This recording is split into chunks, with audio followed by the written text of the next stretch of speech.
Welcome back, everybody. Today, I'm going to teach you how to log in and log out of Weebly. Whether you're managing your website or just getting started with Weebly's platform, knowing how to access and exit your account properly is essential. Let's walk through the process step by step. First, open your web browser and navigate to weebly.com. Once you're on the homepage, look for the login button, typically located in the upper right corner of the page, and click on it. This will take you to the login screen, where you'll see several options for accessing your account. Now, Weebly offers you a few convenient ways to sign in. If you prefer quick access, you can use your existing Facebook, Google, or Square account to log in directly. Simply click on the corresponding button for whichever service you'd like to use, and it will authenticate your credentials automatically.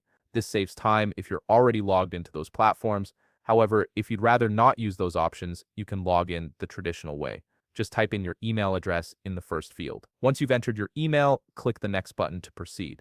This will bring you to the password entry screen. Now type in your password carefully. Make sure your credentials are correct to avoid any login issues. Once you've entered your password, click the login button, and just like that, you're logged in. You should now see your Weebly homepage, where you can access your website dashboard, make edits, or manage your site settings. When you're finished working on your site, it's important to log out properly, especially if you're using a shared or public computer. To do this, look toward the upper right corner of your screen. You'll see an option next to the Setup Guide. Click on the title of your website, which will open a drop-down menu. From this menu, simply select Sign Out. This will securely log you out of your Weebly account and return you to the login page. And that's it. You've successfully learned how to log in and out of Weebly. This simple process ensures you can access your website whenever you need to and keep your account secure when you're done. If you found this video helpful, please leave a like, subscribe, and see you in the next video.